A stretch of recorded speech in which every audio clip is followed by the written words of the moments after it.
Say your vision for what you want without filter. Do not stutter. Do not say what you think they want to hear. Be explicit about the way you see the world and what you want to see be added to it and how you're going to contribute to it. On today's episode of the Fahrenheit podcast, we are joined by Raed Khawaja. Raed is the co-founder and CEO of Open, the mindfulness studio that blends breathwork, movement, and meditation into immersive experiences, both digitally and in real life. Rooted in presence and powered by design, Open has reimagined what modern mindfulness can look and feel like by creating a space where practice becomes ritual. Before Open, Raed spent years at the intersection of technology, brand, and impact, driven by a desire to not just build companies, but cultures that challenge the status quo. Raed speaks candidly about the realities of entrepreneurship, the discipline it takes to stay true to your vision, the tension between growth and integrity, and the importance of protecting your inner peace. Welcome to the Fahrenheit podcast. I really want to start by talking about presence and what presence means to you and how you cultivate it for yourself and also for your community. Yeah, presence to me is this kind of really intentionally vague term is how we treat it, because it feels especially elusive in the world that we live in today. But there are also actually like really practical ways that we can get there, and there being kind of like the other side of the rainbow. Let's call presence is like, oh man, like what is this like? I've heard about this magic. I've heard about this. I see it there somewhere. Yeah. Taking these practical observations of our conscious experience and these tools that we have to strengthen our abilities around awareness, and using things like modalities that we use at Open, breath work, meditation, and movement to really tap into a higher state of awareness. And over time, when you kind of develop a muscle and some vitality around these practices, the flower that starts to come out of the ground is this thing called presence, right? And so it's something that I actually, and maybe the question was to speak about it directly, but it's actually something that's really unique. What's present for you is different than what's present for me, but what's true for both of us is that it emerges. It's this subtlety that emerges once we kind of ground in the practical realities of awareness. And so that's what it means to me. You know, Viktor Frankl, like, you know, in between the stimulus and the response, as we gain space in between the stimulus and the response, we actually start to take agency over our lives. And what emerges is that kind of sense of empowerment. And to me, that's what presence is. And presence leads to connection. Connection leads to love, and love leads to harmony, hopefully. What was the catalyst for you in maybe recognizing that your life or you as an individual lacked presence? And what was that sort of moment of awareness like where you maybe felt, oh, this is something I could tackle or try to work on? I'm one of the lucky ones. I grew up kind of in the institution of it. I grew up in a family that practiced Islam. And in Islam, for those who don't know, we actually have a tradition and a practice of praying 5 times a day. And so as early as I could remember, practice was kind of this foundational aspect of my life and way of living. Years later, I grew up to stop practicing the religion, but at a very young age, I was engaging with presence and awareness and all these things. It just was done with a very different framing, if you will. You know, as I grew up and I got away from the practice because I stopped practicing Islam and I stopped praying 5 times a day or even a couple times a day or whatever it is, I started to notice the noise and the dissonance start to wane in. But I didn't have the vocabulary, right? I had kind of given agency to something else, to a higher being, to an institution around the practice. And so I didn't have the faculties to be able to name, oh, wait, actually, my way back to feeling more connected to myself and the world around me could be developing some sort of practice that I'm doing regularly. So maybe early 20s when I started to engage with, you know, other contemplative practices, more distilled, like breath awareness and body scanning, and that became a gateway to all these other modalities that we have so much passion about here at Open now. It's really remarkable because I think once you walk through the door, you realize how much opportunity there is. You know, I'm someone who always considered myself pretty aware and conscious, but it really wasn't until I was maybe around 30 that I went on a more intentional journey. And once I stepped through that door, this whole new world opened. And maybe it was meditation, or maybe it was breath work, or maybe it was alternative healing, or, you know, psilocybin journey, whatever it might be, a walk on the beach. It could be anything simple.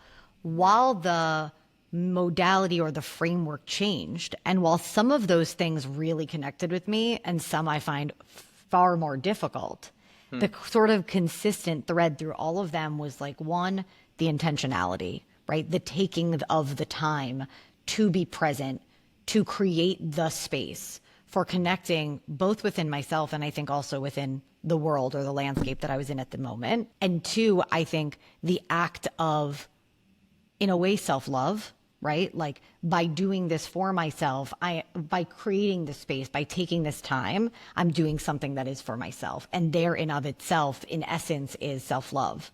You know, I went to Bhutan about a year ago. Oh, cool. By myself.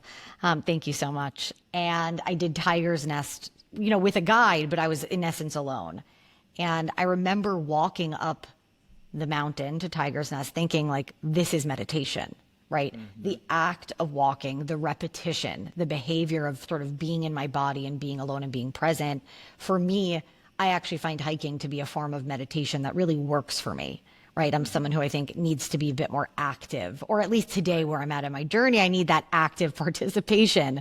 Right. And so it's really interesting when this whole universe becomes or unlocks for you, and something as simple as prayer when you were young, which had, maybe it's not that it didn't have meaning, but you didn't understand the true power of it, to now really understanding, okay, wait, maybe there's practice or ritual available to us in so many ways.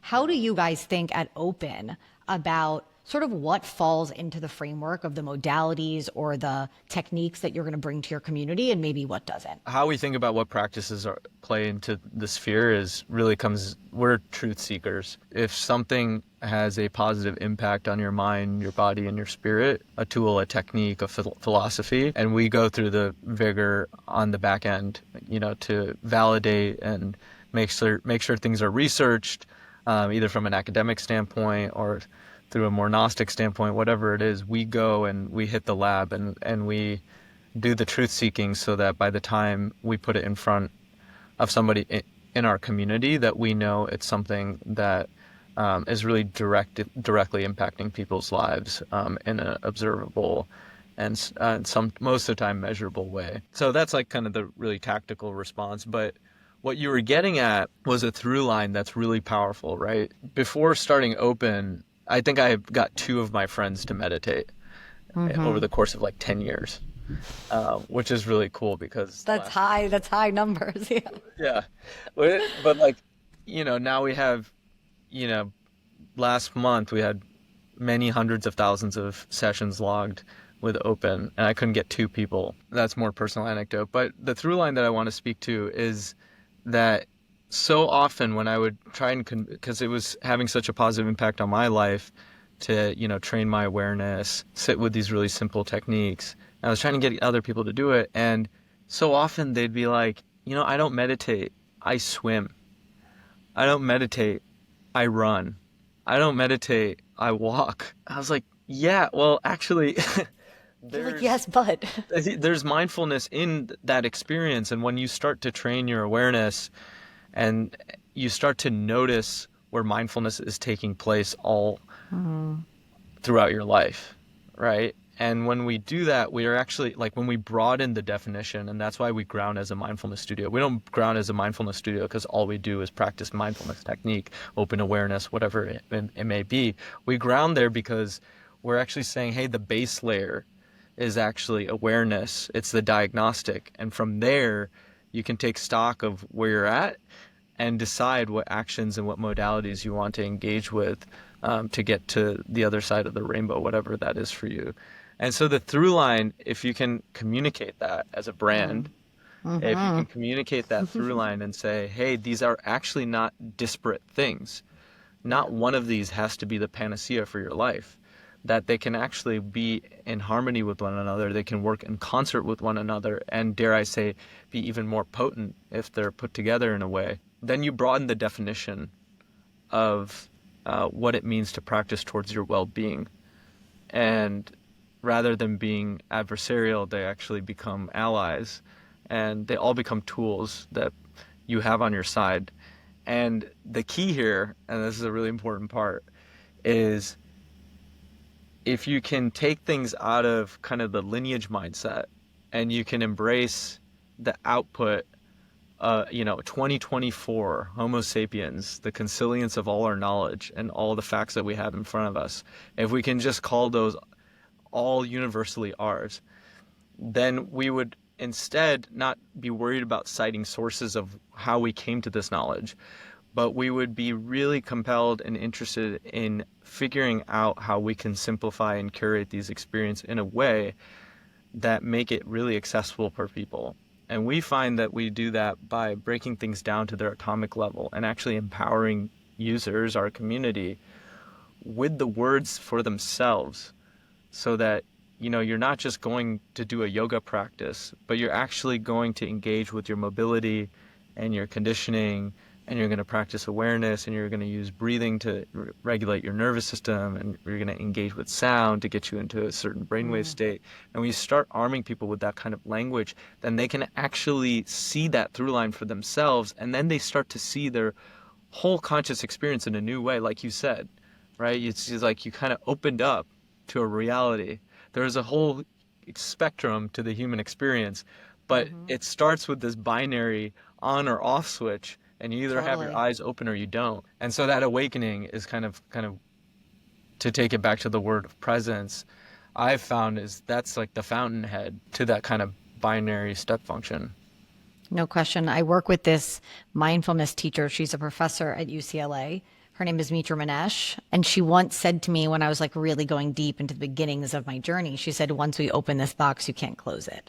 Right? Like consciousness, it's like once this gets open, there's no closing it, because what you find, to your point, this baseline, this foundation, it's awareness.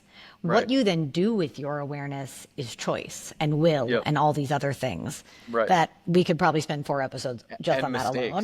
that alone. Exactly Right. Humanity. Exactly yeah, right. Exactly. It's humanity. But the awareness is really where that first foundation lies. And it's interesting because I remember the first time I became aware of anxiety. I think my whole life I never had the word for it. And I faced some trauma pretty young as an adult, where I think back to what we talked about earlier, my nervous system has always been probably the thing that guides me and leads me the most. And I never had a word to describe this feeling because I was, one, uneducated, right? Which I think speaks to the world of mental health and where we historically have been as a society. I had a word for a cold, for a cough, for a strep throat, for a broken foot, never had a word for my own mental health. And I remember once I became aware of, first educated, right, to kind of what you're doing at Open, first the education, but then the awareness of it, where once I understood, okay, this feeling, this moment, this is anxiety. Now the question is, what can I do with it, right? And what are the tools that I either have to help navigate it? Do I want to get rid of it? Do I want to live in it? Do I thrive in it? Do I hate it? Right? Like those are all, that's where the humanity and choice come in. Right. But this idea of education is so important. Historically, I would say mental health education, however you deem it, or the language you use to call it, has been inaccessible. So talk to me a little bit about the desire to make it more accessible and broaden the reach, and how you guys at Open are really tackling that. Yeah, I think it's a little bit back to what I just said. It's just about simplifying things. Yeah. I forgot, and this might be Mark Twain. Yeah, he said something like, sorry, I would have written you a shorter note, but I didn't have time. And I just love that That is good. it just speaks to the effort it takes to design experiences or design communication, design spaces that distill things down to their just most basic element. I think when you do that, it's inherent. You start, and then it operate like accessibility operates at so many different, right? It's one word means a lot of things. Is this financially accessible? The technique accessible? Are we, kind of setting people up for success that way? Is the user experience accessible? Definitely. Is the brand accessible? Do I see myself in it? Do I feel welcome in it? There's all these different things. But when you boil things down and you really simplify things and you get to the pure state of everything, then you get to a really abundant and kind of very welcoming posture. It's all about simplicity and having empathy for your user or your community to just go through the long and hard process to make something feel really elegant. And then it becomes inherently accessible. I think something we are doing chronically as an industry, I'll say we were, because maybe we're in a new era now, is that we underestimate the consumer. Especially as marketers, how often do we say, oh, that's so mainstream? And this thing that's cool or aesthetic, like that's like for this really special few who understand it. But generational brands have, been built on the backbone of really elevated communications, really, really elegant positioning, really, really inspiring messaging. And what's not mainstream about that, right? Nike takes pride in inspiring a generation of athletes. Before they were popular, it was kind of weird to run outside, apparently. I don't know. I'm too young to remember that. Like, it was pretty normal. In simplifying and kind of going through the process of boiling things down to their purest levels, that's not to say that you dumb it down. It's about finding the art of delivering the essence of something and, decluttering and taking the noise away. And then it's just inherently accessible. One of the things I've noticed, and I think that Open does well, is really merge these two worlds. One is sort of this aspirational ideal, this sort of goal, if you will, that many of us now have in terms of how we want to navigate ourselves and our lives, with also this sort of direct and simple education that is rooted in an expertise, right? And I think today in this world of wellness that we're living in, there are lots of different perspectives and ideologies and functions and forms, and how you really find a trusted source in a tribe is actually quite difficult. There is really a high barrier to entry in the sense, not of the category, but in actually finding something, because there is so much opportunity, there is so many optionality. How do you find that thing that really meets your needs? And so I think what Open has done well, and maybe what would be interesting for you to talk a little bit about, is carved this really unique balance between like the science and service of the community that you're trying to serve. And how did that really happen? Like, talk about maybe the hypothesis for Open in terms of the brand strategy and the consumers you were trying to speak to. I like that word service that you just mentioned. I think it's so funny. I've been saying it. I've been referencing my age a lot more, as if I'm really getting up there in years. But I feel like How old are you? I'm 36. As the years of kind It's of that time. I tell everyone I'm 40, but I'm not. Just in my mid-late 30s. It's like a thing. I think you hit this age and all of a sudden, no, it's like an internal joke at Fahrenheit. Everyone's like, Farryn's 50. Like, she just tells everyone she's 60 years old, I'm excited to be 40 though. Like, I'm a few years away, but like, I don't see it as a negative. I actually feel so much more in my body and mind at this age than I did in my late 20s, early 30s. Right. So I don't know why you're referencing if you your would have age. met That's a me good when I was question. 22, I wouldn't have considered myself an insecure person. And I still, on average, I wasn't. But you're still working through things. You're still, for me, my strategy was a process of elimination. I just exposed myself to as many things as possible, personally and professionally. And I started to say, oh, that's not it. That's not it. Oh, my energy went up there. And as you get to know yourself and as you get to know the way you want to live your life, which is step one, awareness. And step two is you actually start doing it. You might actually start living that way. The insecurities kind of subside, the otherwise egoic journey to that point, one that's wrapped up in identifying oneself and getting a hold of one's identity, that starts to subside a little bit too. And your work, if you're lucky enough to feel this way, and I don't care if you're a sandwich artist or you're designing a new toilet, I don't care what your job is, we're all human beings, over 8 billion people making this whole thing work. Quick tangent, isn't it amazing that there's like over 8 billion of us, and like, I know things aren't perfect, but I don't think we take enough credit that it's not, it could be way worse. We literally For have the sure. means to blow ourselves up, and we No don't do question. it. And every time If you I'm look on at the it by population. every time I'm on the highway and I'm like, wow, we're all just going 75 miles an hour and not hitting each other. That's amazing. Over time, all of that starts to subside, and you start to think of yourself, no matter what you're doing, it's a service mindset. You're doing your part. You're contributing in your way. And when you start to have that mentality, the way you design, the way you build, the way you collaborate, everything starts to change. And whatever your mission is, whatever it is that you're trying to deliver, you really start to hold your actions, your intentions, everything you do in service of something bigger than you. And I think that we've been very lucky at Open that from the very beginning, that is something that's been in our DNA. It was not an insecure journey. It was not I got to start a company. What's a top-down market opportunity? Oh, this mental health thing's really going to shit. Maybe we can make some money off of this. That's not how. This is a bottoms-up exercise of what do I want to see more in the world, and what are my unique perspectives, or what are my unique inputs? How can I be of service uniquely?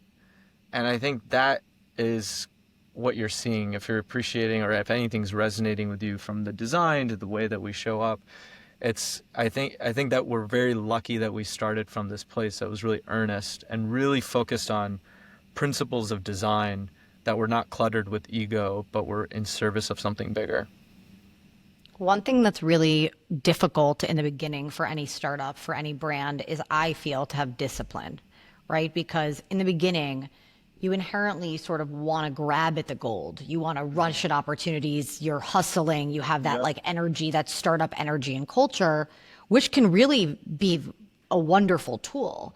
But when you're also building a brand and you're trying to speak to a specific community or audience, having discipline is so important. Yeah. And I do feel that Open very much has discipline, in the sense of, to your point, it's sort of like artistry, it's design ethos, it's sophistication in terms of the content that you're creating. So how does discipline play a role for you in this early stage of really creating that consistency across channel, whether it's the app or the in-studio experience in Venice? Right. All of these moments with your audience, they really tell a story. So how does discipline play a role or not play a role in how you guys think about building of this brand? And even at the early stage where you got to make decisions, you got to be scrappy, how do you retain that brand identity that Open has in everything that you do? Yeah, so first part around the discipline, thoughts immediately went to kind of where we sit in terms of a landscape at large around innovation from a venture ecosystem, like what we're like in, I don't know, phase 3 or phase 4 of this really being a thing, and how that's affecting the culture of how companies are innovating and how companies are being worked on is something that I've had a front row seat on now for, almost a better part of a decade.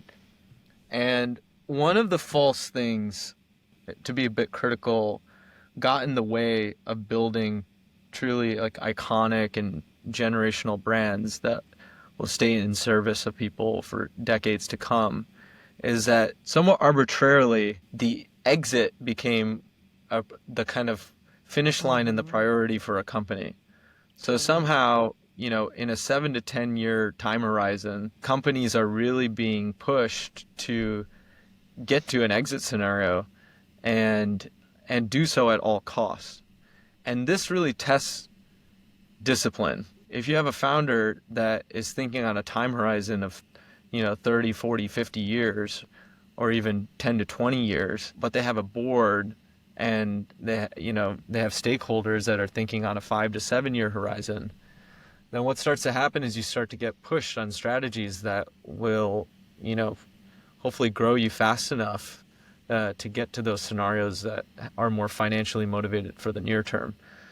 So I think the discipline comes in first having clarity on what it is that you're setting out to do. Again, awareness. Let's get the diagnostic. Hey, why are we here? Yeah. As you said up front, whether it's a business or it's a human, you have to kind of define your mission, your purpose, your values, and then how you're going to play out the tactical expressions of that. And once you do that, the discipline is about being open to pivoting here and there as you learn things and you get feedback from your environment, but being really steadfast as well and being very first principled about how you make decisions for the long run. And the ways that it challenged us specifically is we started the company very specifically to build an ecosystem, not build studios in person or spaces, or just build an app, or do retreat spaces or do merch and products and tools for practice. We were really focused on the brand itself, and we were really focused on the perspective that we had on the content, and that's the mission that we were running on for the long run. That ultimately, whether it was the app or the spaces or products, that they were but manifestations of this perspective that we had. We launched pre-COVID, and when COVID hits, you can't open a physical. So we were trying to do both the online and offline thing at the same time, and you can't launch a physical space. A year goes by, app's going pretty well, and people are like, oh, well, maybe you should just keep doing this app thing. Do you have the discipline to stick to your agenda and to your vision? And so you get challenged in certain ways because of just like the practical realities of because at the end of the day, the business needs to make more money than it spends. And even if you're not trying to exit on some super fast timeline, you get challenged. You basically want to find a way to not cave into short-term thinking. Absolutely. An interesting challenge for you is that ultimately, and I think one of the pitfalls of the world of venture, right, is sort of this balance of hyper growth, fast growth, with also building profitable, responsible, thoughtful, mindful businesses, right? And how those two worlds play with one another. What's so interesting for you is that on one hand, you're really establishing Open as this sort of organization in support of, and to quote your own brand, right, being present and being present together. On the flip side, right, you yourself are a founder of a venture-backed startup. Yeah. So how do you balance that growth and that demand for growth while retaining not only the kind of culture that you want internally, but one you are literally trying to build externally? It's like walking on a tightrope. Like, one of the aha moments for me, I had been in venture-backed startups. I was there when Michael Kors went public. I was there pre-IPO for Sweetgreen. Got to see all of the amazing, incredible things that come with resources and funding and support and investors. But I also got to experience the challenge of balancing those business objectives with, in some ways, and in many cases, the brand objectives. It doesn't mean they're always at odds, but sometimes there is this balancing act. And I think when Fahrenheit was born, one of the things I didn't realize was how freeing in a way it was to build and run a just profitable business, like without debt, without venture, where the goals are my own and sort of I'm getting to establish that. But as a result of that, I can make concessions. I can choose to slow down growth for my team's mental health. I can choose to get rid of a client because they are bullying my team, which, believe it or not, has happened. And for the benefit of mental health, we let a client go. So there are choices that I feel like I have a luxury to create and to make. But for you, it's both internally at Open and in the world of what Open represents. So I'm just curious how you balance those two things and how you really, think about that in how you lead every day. Yeah. I'm fortunate. This is, do you ever look back at your past self and kind of pat him on the back and say, hey, that wasn't bad? I did a lot of thinking about this well before we'd ever raised institutional capital. First starting from a place of what we wanted to see more of in the world, and then thinking about what it would take to achieve that, whether it be financial resources, human resources, whatever it may be, strategy, tactics. To me, it was really clear one of the opportunities in our industry, if you will, or landscape, was there seemed to be this like weird tension with capitalism itself. I've benefited from volunteer-based, free Vipassana retreats, and that's a beautiful, wonderful thing. I've benefited from being a part of communities, Islamic, Christian, Judaic, Buddhist, where, I came in, I never had to pay for a thing, and I had benefited from institutions that had a different framework.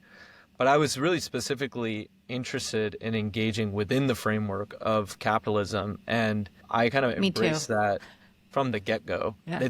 I wasn't trying to innovate on the capital model, and that gave me a lot of clarity and allowed me to think of everything within this construct as the sandbox, right? And we can talk more about that, but it'll get pretty heady and philosophical. But let's just take it at face value to say, like, yeah, part two. It's like, hey, we live in a capitalist society, and the modern context of how people are exchanging value is this.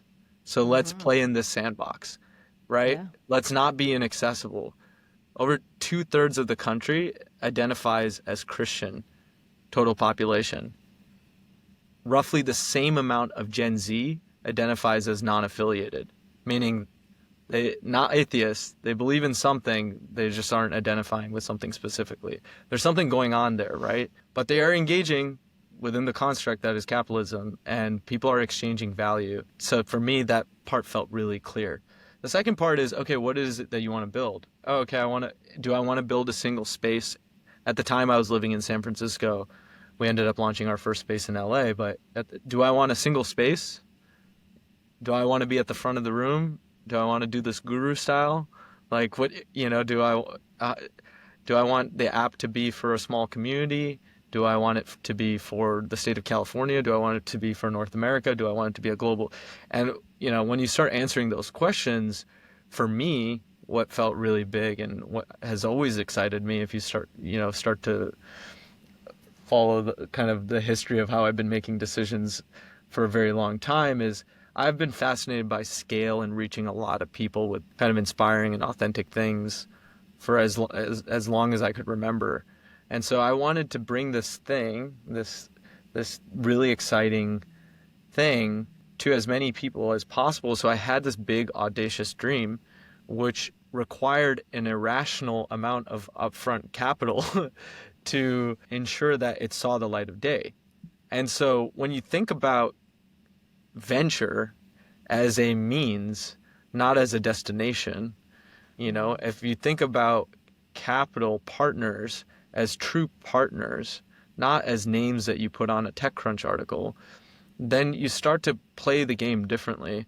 And you start to think about this as leverage, as you said, is like, oh, wow, I can achieve the scale. I can hire the very expensive engineers, the very talented marketers, the very talented designers, and I can do that up front. And I can use that to innovate, not ship a product as fast as possible and earn money as fast as possible, but to actually spend the time to stand up, try and stand up, fall down, fail, do it over and over and over again until it sounds like what was in your head, right? And so that's what venture has always been to us. And we're super lucky and grateful, and we did it with eyes wide open, that we have partners like Keith Raboy and Ronnie Conway, Miyuki Matsumoto, Seth Berman. Now I think I feel like I'm giving a acceptance speech where you have this fear of forgetting to, leave people out. But we had the kind of partners, and this part's really important for anybody that's starting a company out there, thinking about starting a company out there. Listen to this very clearly. Say your vision for what you want without filter. Do not stutter. Do not say what you think they want to hear. Be explicit about the way you see the world and what you want to see be added to it and how you're going to contribute to it. And that will act as your filter to finding the right partners. And that's where we've been really lucky. And if you do that part right, then when the difficult decisions come, when a pandemic hits and, should we build a really expensive studio or not, or should we just go back into the high margin digital business? Then you have people around the table that are bought in on the multi-decade thing that you're wanting to do, not something for just short-term gain. And so, that tightrope is to me like that. It's like one of the funnest parts of working on open, because I I'm not above capitalism. I'm like I'm living within the momentum and the construct of it. And it is the sandbox, and we're playing with it, and we get to use it. We get to use the very same things fashion brands use or technology companies use, everything that people are using to engage with things, and we're using those same tools and resources, and we're applying them to something that we think is really good for people. So long-winded, but that's kind of my perspective on what you were asking. But also so powerful because, in essence, one of the things you're saying is don't show up with a scarcity mindset. It's showing up really believing in your vision and, ironically, actually having the discipline to stick to it, and not necessarily, especially in the beginning. There are two things that actually like are at odds, because in the beginning of building any company or business, especially for those who are fundraising, there's definitely this feeling or this sense of like, how do I make the investor want to invest in me? Right. Versus, and that inherently comes with people pleasing or adapting your vision or saying what you think they want to hear. And that arguably that could be applied to consumers too, versus actually having the discipline to say, no, this is who we are. This is our vision. This is how we're going to lead it. And if you believe in that, then come along for the ride. Yep. But it's really like a very interesting tactic, and what an amazing piece of advice, because I think in the world we live in today, fundraising has changed so much since COVID. I think there's like pre-pandemic and post in terms of how organizations are really getting funding and how and whom.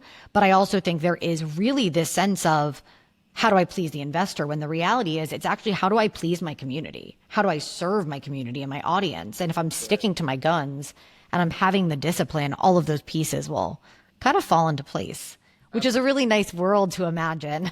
Yeah, and you wouldn't have to do it's the same principle can be applied to what you're doing. As you said, like you don't have to live in that construct, because the way that you are showing up for the world doesn't require it, and it doesn't make your mission less ambitious or less meaningful. It's just like these things are but tactics. They're means to achieve the vision. They aren't. Yeah. Exactly. And that's gotten really misconstrued recently. So what does the future hold for you, for Open, for sort of this world of wellness and mindfulness? What do you think is this next frontier and really the work that you're leading? I think that we're embarking on a very exciting phase, kind of chapter in the story of being a human being. We have intelligence that is being called artificial. That's the latest brand of it, but there's decades of lineage that's contributing to where we're at now, where technology is going from something that was mostly binary and computational to something that can really sit alongside you, be a partner in your experience in a way that's insanely powerful. And the paradigm is shifting really quickly. Our attention has never been more under siege. The demand for our attention, the inundation of information and experience, both sensorial as well as intellectual, is really overwhelming. And so I think that what we're entering in the context of Open is an era where these types of practices were maybe further up along the pyramid of hierarchy of needs. You would have a big success, and then you would earn the right to go away for a while and start to work on your awareness and kind of think about themes of purpose and meaning and start to scratch at things like awakening and enlightenment. But I think what's going to happen now is, for better or for worse, we're going to need these things to just operate and survive. It's a base layer. What's cool about human beings is we're very adaptive and we're really quick. And so I think the world I want to enter in is, when I was in 4th grade or 5th grade, I knew everything about the American Civil War that there was to know. I knew what type of food they were eating. I knew who won every battle. I knew who was the general of each battle. I knew how many people died. I knew everything, right, about all of it. And I knew nothing about my anatomy. I knew nothing about my physiology. I knew nothing about my breath.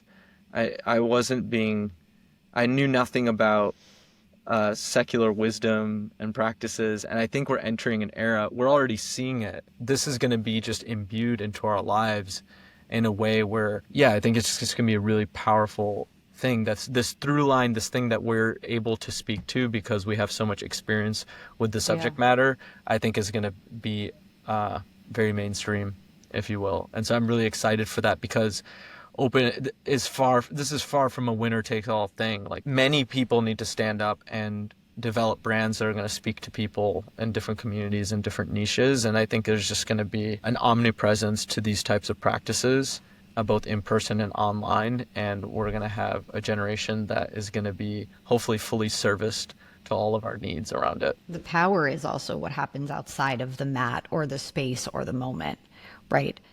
As I had mentioned, I had been through my own mental health journey or challenge around the time I was 30. And a lot of this sort of unlocked for me, right? Like, I grabbed the key and I walked through the door.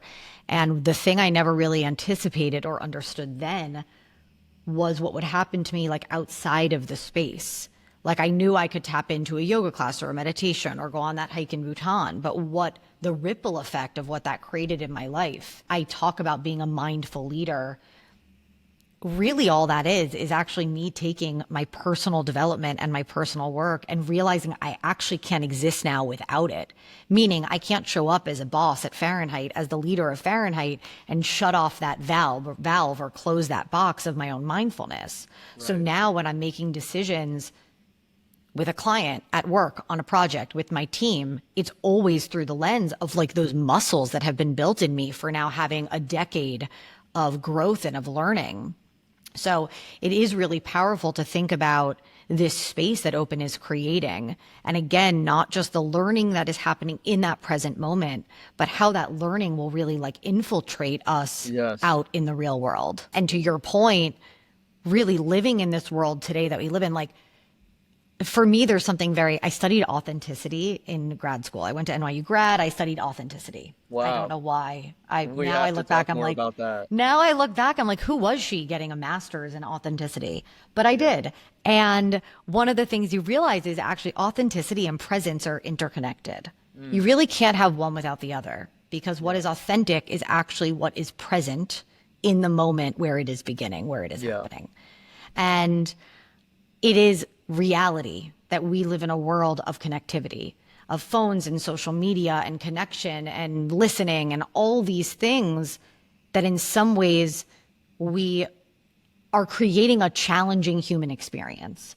But I don't really feel, for me, it's not about, like, shutting that off and not taking part in society or civilization, or, to your point, capitalism, which I too have chosen to take part in. And actually took me a long time to be able to stand up as a woman and say, no, I want to build a successful business and I want to be able to reward my employees financially, you know? Yes. But it's not about disassociating from that world. It's actually about creating the tools, the systems to navigate it. And I today, as someone who has a practice in a variety of forms, don't know how I could survive without it. And so in my own unique way, I feel like I bring that to this small little community of Fahrenheit. Whereas I think Open and brands and organizations in your space are actually bringing it to a much wider and bigger audience, which does make a sign that the future is very bright. So yeah, it's a really so glad cool undertaking. My hair just rose with you ending on that optimistic note. I mean, and don't underestimate the ripple effect of what you guys are doing and working with all these brands. I know you don't, but I'm very optimistic.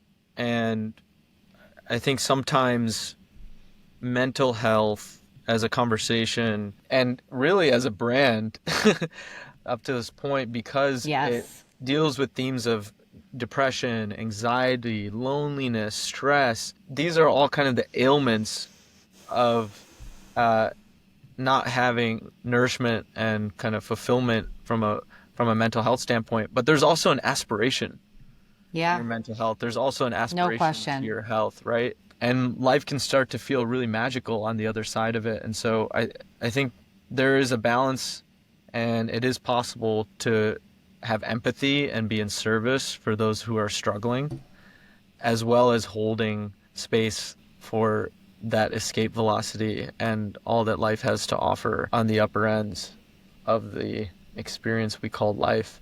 And so I remain very optimistic. Look at all the world health factors overall, and we are slowly but surely making them right. Yeah. Social issues have a way of really impacting people's mental health, Totally. but even those we figure them out over time. So I'm optimistic about it. Might not happen overnight, but I'm optimistic that we'll figure it out, and I'm just really excited that all these scientists are saying that we're gonna live super long, because I'm just so excited to see what is around the corner for all of us. And I think that these tools are going to become more and more omnipresent, and I think that's going to do, to your point, to use your words, the ripple effect of that on humanity is going to be massive. And Yeah. before you know it, everyone on planet Earth, because of it, everyone on planet Earth is going to have clean water. Before you know it, the richest country in the world is going to have food in its grocery stores that's actually healthy and not poison. Before you know it, energy is not going to be a scarce thing for humanity. We're the third rock from the sun or so. And, if it's not the sun alone, there's all these things we can do to splitting atoms and fusing atoms. We're going to figure the whole energy thing out. And then eventually we'll stop being violent with each other. But I think it all starts with awareness. It all Yep. starts with these things that we're espousing, not from a dogmatic standpoint, but from a real confident place, knowing that when we're operating from a place of abundance, when our nervous system is, closer to equilibrium, and when we are just living out our natural humanity, that the potential is massive. And so, yeah, that's what we're agents of. It sounds like you are too. And can't help be optimistic. Raed, thank you so much. Yeah. What an awesome conversation, and leaving feeling full of hope. Thanks for tuning in to this special Mental Health Month episode of the Fahrenheit podcast. We're proud to be a part of this important conversation, and we hope it inspires you to keep going.